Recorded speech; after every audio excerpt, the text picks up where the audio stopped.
Hi, my name is Kyle Oliver, and I'm the Digital Missioner and Learning Lab Coordinator in the Center for the Ministry of Teaching at Virginia Theological Seminary.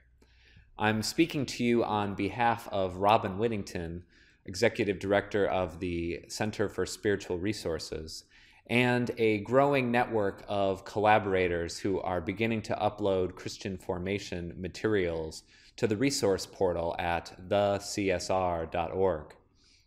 We are offering a few minutes video training here to anyone who'd like to join us in this endeavor. So I'm here on the site, and if I click on the resource portal link here or elsewhere on the site, I'm taken to the interface where users can browse for resources.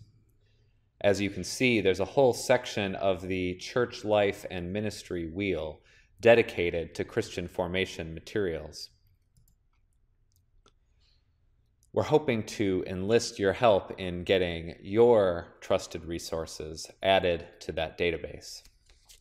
So let's say you have a resource you want to add. I'm going to add I'm Old, a monograph on the transition from middle to old age, written from an old person's perspective. It's one of the commonly recommended resources on aging available here in the Center for the Ministry of Teaching, and we offer it on our website. However, we'd like to help it reach more people and be a part of the resource portal's comprehensive listing, so we're going to share it here as well. So from anywhere on the CSR website, I can click this Submit Your Resource link and be taken to the upload form. I've already got a head start on that form, and so let's take a look at what I've done. Notice that I've given a descriptive resource name so that people browsing will know what they're getting. Continuing on, I think the resource might belong under several categories. In this case, both pastoral care and Christian formation related. By clicking this box, I can see a drop-down menu of options and select as many as are appropriate. Tags give you greater specificity in describing your resource, and making it easier for others to find and understand.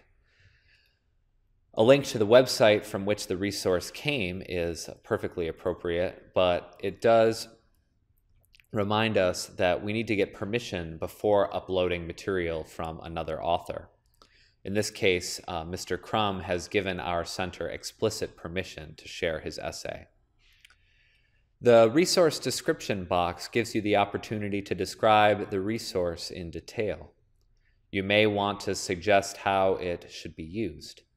In this case, I've noted that it's not explicitly religious, but I've listed some church contexts where it could be used.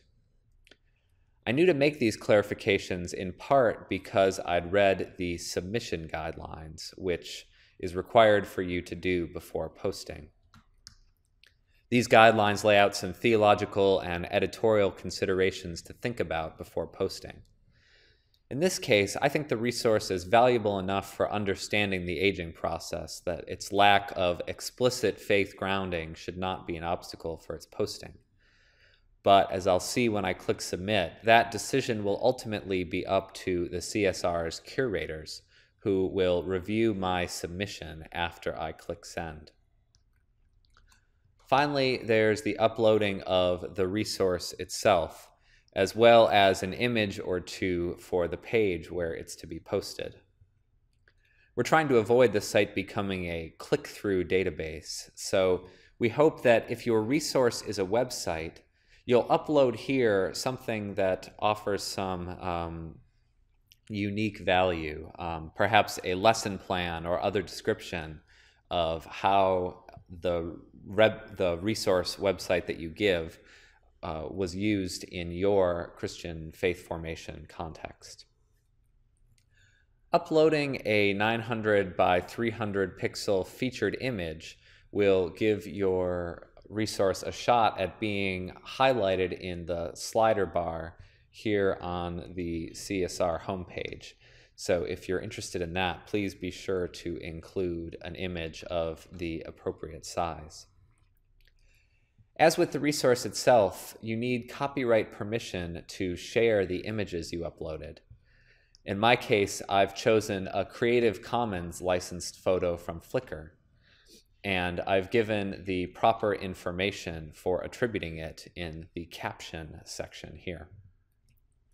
With my featured image, I have cropped it from that original, which again is allowed by the particular terms of the Creative Commons licensed photo I've chosen.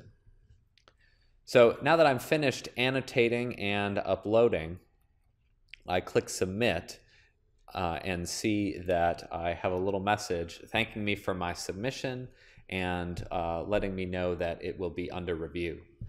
If you hear later that your resource is selected, we encourage you to share the link with members of your professional network.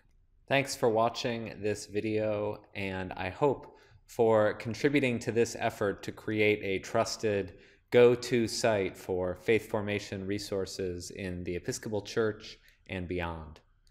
We pray that God will richly bless your ministry of Christian formation and this effort to provide a site for resources where and when they are needed. Thank you very much.